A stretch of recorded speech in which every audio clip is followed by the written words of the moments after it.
And we are live. We are back in business. Mike Jungblut, Mike Besecker here for Dave Campbell's Texan Live. Another season of Lake Travis Volleyball. Our fifth together at the Mike and Mike Show. My eighth season covering these Cavaliers. And, well, no shortage of things to be excited about here, Mike, as we venture on to the 2022 season. Yeah, Cav Nation, guess who's back? Guess who's back? Back again. I don't know if I can sing the rest of that Eminem song. Oh, but no, we'll buddy. at least keep it PG. It's so much fun. We count down every year. You know, you had a great run with Lake Travis and Texan Live, Lake Travis Sports, deep into the playoffs. Man. I mean, what a year. And now to be back at kind of, I think your first love, I know mine, is this Cavalier volleyball team, which is you've seen really grown up under Coach Bourne the last 8 years, myself the last 5. And we have, I think, a very exciting brand of volleyball once again here in the Gav Dome, Mike. As always, just a ton of anticipation. We talk a lot during the summertime to try to keep pace. It's the first time we've seen each other since the banquet last year. But yeah. We're both busy guys, and we're excited for another year. Not just the Lake Travis volleyball, but Lake Travis football coverage that you'll see here on Texan Live. I won't be a part of that. That's a jump of the horn, but nonetheless, it's a fantastic thing to have here for the community, that anywhere that you are, you can check out Cavalier Athletics. So yeah, no, it's exciting. I think it's exciting to be back in the Cav Dome, back at the home court where we know we've had a lot of success. We'll touch on that here in a minute. And that's just the second Top Gun song I think I've heard. So a lot of Top Gun references already here in the gym this evening. But I'd say 3 years in a row, this team has been the Top Gun, Mike. They've been the Top Gun, in the district. They've taken that title away from Westlake pretty handily, and have got that #1 seed 3 years in a row coming out of district. And I know that the sights are to do that again this year, and it will get tougher, as we know. It is going to be a different-looking district than what we've seen in the past few years, really and a different set of challenges, and a lot of experience on this group. But I think this team is shaped a little bit different and built where the experience is in different areas than where we've seen in the past couple of years. But we have a lot to touch to, so I think that is kick it off. probably like a good place to start is just the first the district outlook. Yep. Now with things changing, coming up from 5A is going to be the Dripping Springs Lady Tigers. Yes. And Coach Michael Kane has got a star-studded team. He does. That with a lot of hype and a tough start for them. As I don't think anybody's going to hold it against them if you drop 3-0 to Rouse. So I think in the last 5 years, they've only had like one down year, and every other year they've been a state title contender in 5A. Yeah, and as part of what we do in the summer, to keep us fresh, is I'm able to go out there with my daughters and watch a lot of club volleyball. And I got to tell you, you just mentioned two or three of the top programs in Central Texas. I think when the dust settles at the end of the year, Michael Kane, who's always had very good teams, he's got an extremely talented seniors we know very well, Mackenzie Plante. They got a freshman that's going to be fun to watch. Yeah, Henley Anderson. I was able to coach her in rec here at Lake Travis before they moved to Dripping. Very talented player. So Michael Kane's a great coach. I think anytime you add that kind of caliber of coach and program to the district, I think we celebrate that, because we want to have a competitive district to prepare us for the playoff run. And I think Rouse could be one of the best teams along with Dripping and Lake Travis. So I'm no surprise that Rouse is ready to go early. But yeah, very exciting district. I think Miguel, a longtime coach at Bowie, very, very well respected coach, moved over to Westlake. That's a big. That was a big Woj bomb that dropped during the off season as Coach Marcy Larquente heading to Hayes. Hayes will now be in 5A, and I think that'll be a good spot for Coach Marcy and a good group to work with there. And Miguel Sainz leaving Bowie, which is a big loss for Bowie. Was already kind of on the downside of where the talent has been the last couple of years. But, Miguel Sainz is going to have more talent than he's ever worked with. Absolutely. And that is going to be a little bit concerning at sometimes. But we don't know exactly, how quick is the turnaround going to be. Lily Davis, obviously fantastic. Yep. Isabel Breeden. That was the name of the Hefner, right? You got a Hefner. Yeah, you got a Hefner middle in the middle. You got a couple centers. You got Reese Emmerich. Reese Emmerich was an up-and-coming libero. Plays with my daughter. Fantastic player. Being highly recruited. We got a lot of highly recruited kids. We got some big commits on the court tonight we'll talk about as well. Yep. But I would say to round that out in the district, I think you're going to see I think Westlake is going to be young and hungry and have a good coach, and they're going to be very challenging, dripping, of course. And then who's going to be, you got Lake Travis, and who's the fourth contender? We'll have to figure that out. I don't know just yet. I mean, Austin High, I think they lost a lot last year. They had a heck of a run last year and really pushed Lake Travis for that district championship. And then, we lost St. Marcus, who had a great team, and we picked up Johnson. Now, the interesting thing is another Michael Cain's brother is a coach there, also a very, very respected coach in the Central Texas area. So, I'm not sure what he has to work with. I suspect it's going to be, but he'll be a tough out as well. Anytime you're as coached as well as the Cain brothers can do it. Absolutely. So, Johnson is kind of the mystery team out of this district as to okay, they might be interesting, but we really don't know. So I can't sit there and be like, if you would tier it, I would obviously say it's going to be Lake Travis, Dripping Springs, and Westlake. I think so. Pretty much in their own tier. I think so. And then once we start looking at the 4 seed, I think probably the preseason pick is probably going to be Anderson, who won their district in 5A, and they're coming back. Can't sleep after on 2 Anderson. Years in 5. Yeah, so. Very well coached team as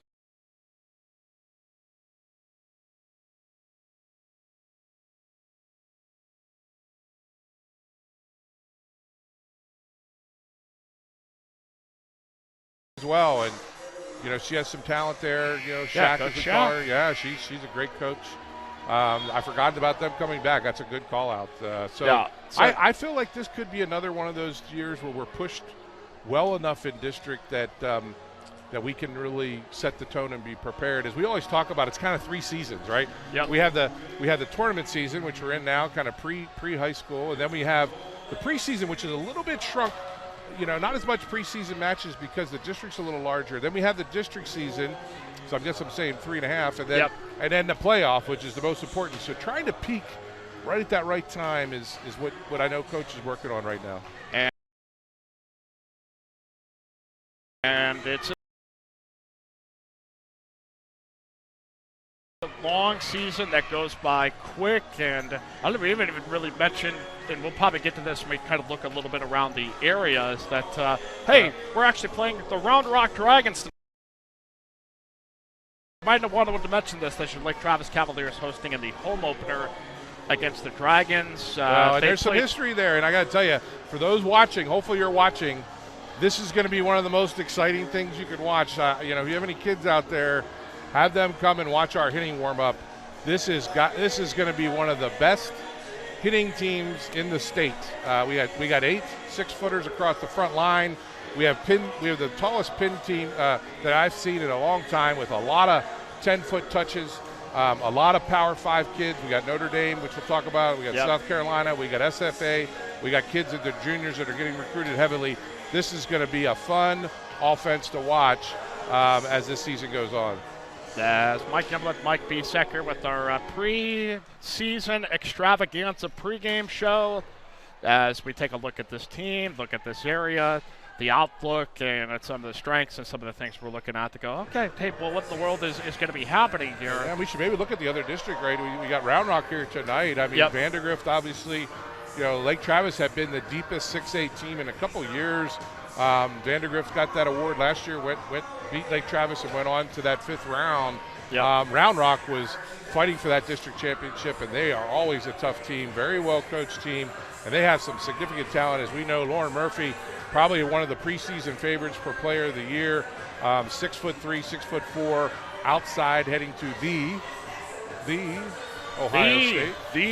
Ohio State. Put a little respect on their name. That's where Garrett Wilson went to school, so I will begrudgingly call them the Ohio State. But Lake Travis again finished 41-11 overall last year, 13-1 in district, had a share of the district title, one of the district runoff against Austin High, obviously.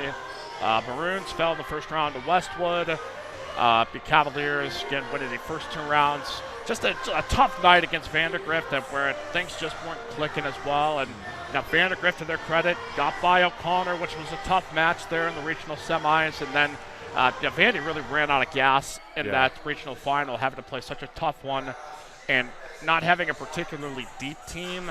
to try to compete with Brandeis and eventually won it all. Which we were both pretty high on. Brandeis has graduated a number of obviously their best two players. Yep. Carly Ferris and Jalen Gibson going to TCU, right? Yep. So that is going to be some names that. I mean, we just enjoyed seeing that group over the past 2 years. So as we look around like the area itself, so Round Rock is going to be presumed the favorite out of the other district. Vandergrift is still got the Maddox setter.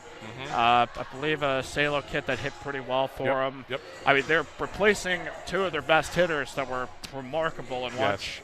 And Chloe Charles also heading off to Florida State. So I'm not going to count Vandergrift out, but I think obviously on paper, as we start this season, there seems to be a little bit more momentum and hype for Round Rock having just a little bit of the talent edge, and then I would agree. Cedar Ridge and Westwood and Vista Ridge tend to round out those. So yeah, we probably would be remiss in mentioning that graduating class here at Lake Travis, the 2022 class that's kind of hanging out here tonight, which is kind of cool. Yeah.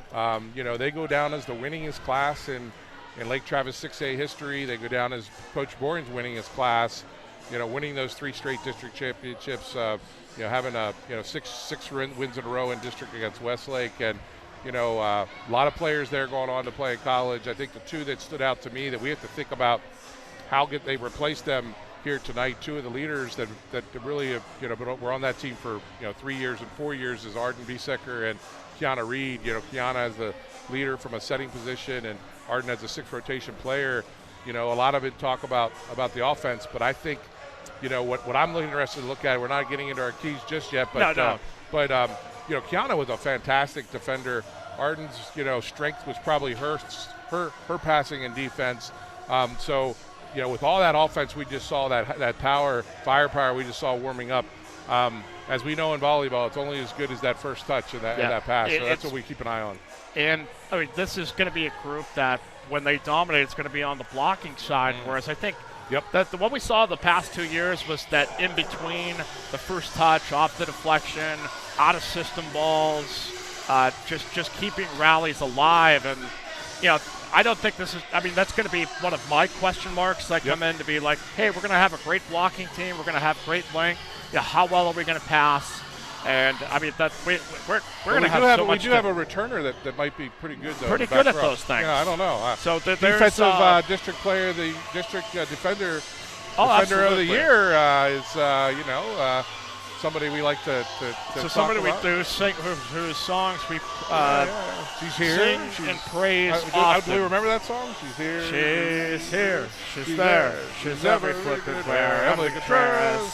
Emily Contreras. All right, so we've been all over the place because I feel like we got to touch on so many different things. Yeah. I do first want to quick a pregame shout out to our Cavs in college. I just wanted to give a quick rundown of everybody. Do we have an hour? Everybody indoor. We have a full hour? I spent an hour today looking this up, so we got to move quick. First on the indoor side is going to be a senior this year, Sasha Rudick at Providence College. Went 16-15 last year, 4-14 in the Big East. Had played 26 matches, 72 blocks, tallied 143 kills. This year, they're actually going to be playing in Arlington of the UTA Classic, playing Texas A&M Commerce, North Texas, and UT Arlington. So I mean, that is probably going to be the closest they will get. A couple of Texas kids there from Saxe that are committed to Providence, so we're on the lookout for the Friars. I think Sasha might have a 5th year if she so chooses because of the COVID year, but those are unknowns at this point. Hey, pump up the jams, folks. James Wheeler heading on into her sophomore year. SMU is going to have a new coach, Sam Erger from Baylor. The Mustangs going 18-12 overall. A nice finish in 14-6 in the American Athletic Conference. Jams having a great year, playing a lot of back row primarily. Had 249 digs last year here for the Mustangs. Tallied 124 kills. And I imagine this year is going to get more opportunities to pump up the Jams and get some swing. Keep a lookout for SMU. I'm very impressed with that new coach. Was able to, Camden went to a camp there, got to see Jams a little bit, and that coach is very impressive. So look out for the Mustangs. For our beach kids, and But then I'll go into some of the recent commits that are heading on off or they're already there. Kristen Claymeyer and Houston Baptist went 14-22 last year. They really had some tough matches, and they played some really quality teams, just narrowly missing qualifying, I think, for the tournament. Expect certainly big things for the original KK, Kristen. All the best wishes to her because she is going to be a senior as well. Hard to believe. I can't. It's really, that's how long I've been here. And be like, her dad's probably listening. We'll give a shout out to.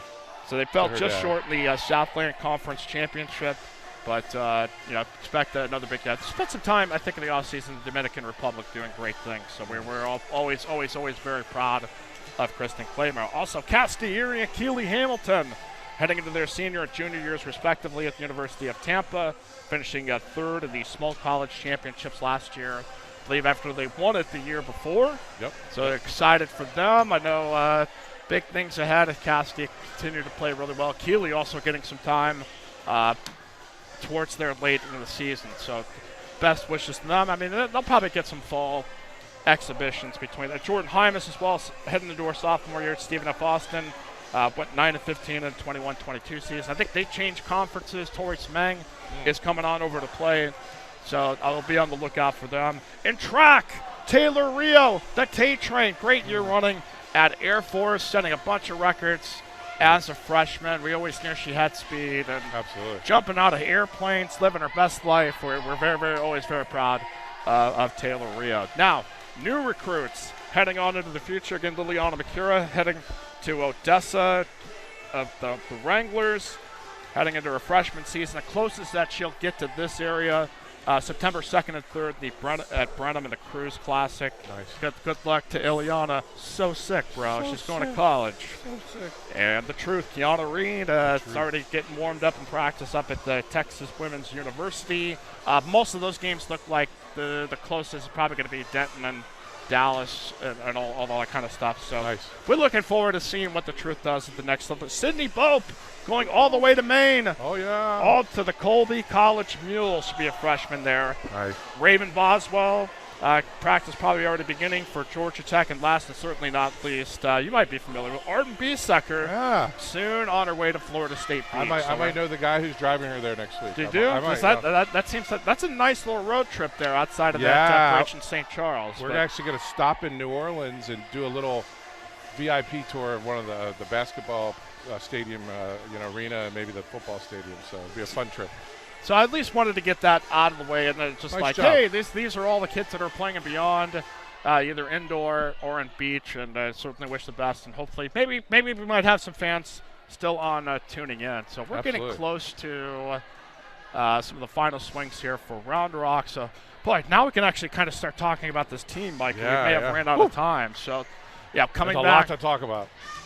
We'll weave it into the match most likely. So nobody's handed me a microphone, so I don't know if I am. Yeah, we'll see. Nobody's asked me if I needed a PA, so okay. I got a trivia question for you. Let's go. When was the last time that the Cavaliers lost on this court? That was October 2019. And that was against the Hayes Rebels, now Hayes Hawks. I knew you'd know. I think it was Dig Pink Night, if I remember correctly. That was Brian Torres. That was a great group. That was when Coach Coates was still, I believe, with Hayes at that point in time. Yeah. So that's we have a 32-game home winning streak we're trying to protect over here the last three years. So that's on the table. Round Rock was the first loss last year. The very first match we lost at a 15-13, if I remember, 15-12 maybe, 5-setter at their gym. So, Coach, what I love about Coach, she doesn't shy away from playing these big matches. You got Cornerstone coming up in our pregame or preseason slate. Round Rock, we started off the season last year, and before that had really not played Round Rock outside of, I believe it was about 3 tournament matches since 2016. And yeah. That was a nice little home and home, and I think it's going to be I think it's going to be a very, very challenging match. We got Lauren Murphy over there. You got, I'll give a shout out to the third Bradley sister. So I've got the second Besecker and on the team generation. this year, and she's wearing her sister's number 12, and I have the youngest on JV wearing number 12 as well. But Shout out to Cameron Bradley, C. Brad, as they call her, the third Bradley to come through the Round Rock program, all of which are high IQ volleyball players, great back row. So she's got that libero jersey on. She's going to be somebody we're going to want to watch.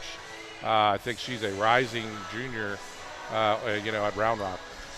So on this team, again, we've got Logan Brannick coming back here as probably wow. I mean, cheer for old Notre Dame as she's committed here to the wait. Fighting Irish. So we're excited to see it. And I'm excited for this because, her sophomore year, I mean, that was the COVID year, so it didn't really get a ton of swings.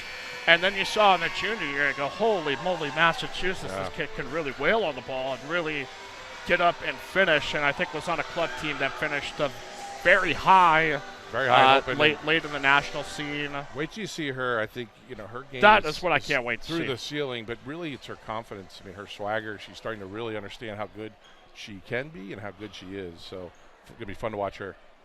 So and then Emily Contreras committed as well. At the very not too long ago, Emily Contreras is committed to the University of South Carolina. We knew it was due that she was going to sign with somebody, and glad she was able to find her choice. And Brooke Davis. Brooke Davis, the Banshee.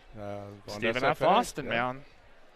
Yep, very, very good programs. And then you have, Kendall Juergens. By the way, I think she's looked about as good as she has. She finally has an extended period of time where she's been able to play volleyball without getting injured. That kid is a grinder. I'm anxious to see what she can do. Abby, we got the Abby Teal effect back. We got the Professor Avery Hamlin. There was times where Avery was a legit MVP candidate, I think, for this team. So for sure. Danny Lynn Neal. I know she's getting recruited. She's a DS coming back as a senior. Probably again one of the most highly touted senior class coming in. Three Division I commits already. A fourth probably going to happen, and a fifth. All right, I don't have to do it this year. I mean, I want to do it. I enjoy it. You're going to do it the big I can focus on the broadcast. Yeah. Round Rock Lady Dragons and your Lake Travis Lady Cats. Nice. I like this guy already.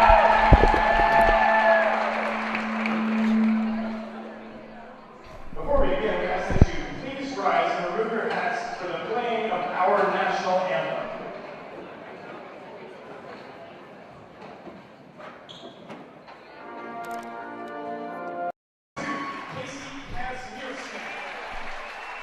Number 3, Kendall Juergens. Number 4, Romy Walker. Number 5, Abby Teal. Number 6, Catherine Shelton. Number 7, Logan Brannick. Number 9, Emily Contreras. Number 10, Carrington Hines. Number 11, Alexis Hinton. Number 12, Camden Besecker. Number 13, Danny Neal. Number 14, Alexa Earl. Number 15, Kate Haley. Number 16, Brooke Davis. And number 17, Addison Davis. Student managers for the Lady Cavs are Matron Pemberton, Scarlett Russ, Maddie Jose, and Rachel Luger. Your Lady Cavs are led by head coach Brandis Gordon, assistant coaches Jennifer B. Ford, Caitlin Kuna, Katie Pope, and Mia Hinojosa. Principal Debbie Geringer, and Superintendent Paul Norman.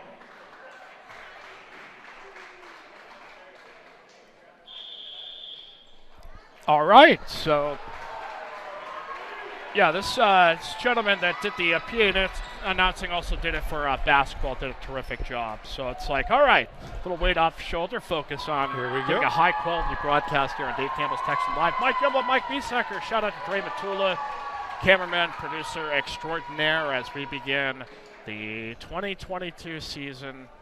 Boy, it's going to go by quick, and I felt like we were just getting done with the regional final for baseball a couple of weeks ago, and here we are back here at Lake Travis. So exciting. Do you have any keys for tonight, Mike?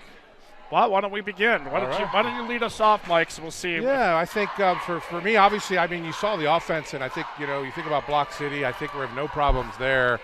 I want to see, how we fill in some of the passing and defense on the back row. That setting connection as well. Kiana was kind of a 3-year starting setter. We have Coach Kaz, Casey Kazbrowski. Another, 6-footer on this team is a new setter coming in.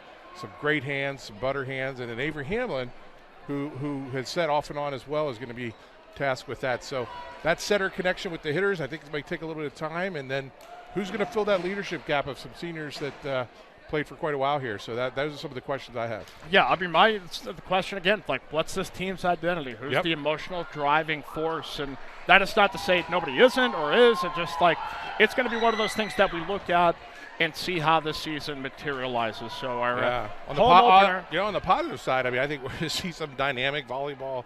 We got some Power 5 commits we talked about. We got 8 6-footers. When this offense is clicking, I think it's going to be a thing of beauty to watch. So I'm excited to get it kicked off here against Round Rock tonight, Mike. It's going to be Casey Kazmierski to start us off here for the Lake Travis Cavaliers on the floor with Logan Brannon, Emily Contreras, Avery Hamlin, Camden Besecker, and it looks like Carrington Hymas. Let's see if I remember how to do this. Set up here to the outside. Angle picked up here by Contreras. High set by Kazmierski. There's Camden. Rips it down the line. Just at the down. Right back here to the Cavs. Cavs on the backside. There's a smack by Avery Hamlin. The professor for point one. Here to start off the season. Just starting right where she left off, right? She can play, very versatile player, can play the right side, the left side. She can play back row, and she can set. She kind of does it all. We might have to add Swiss Army knife to her nickname. No kidding. We're going to be more curious to see what new nicknames that we add throughout the year. Here's the reset. Bang. Right through. Right dig up there in the back row there by Logan Brannon. Could be an out-of-system ball set right back, though, here.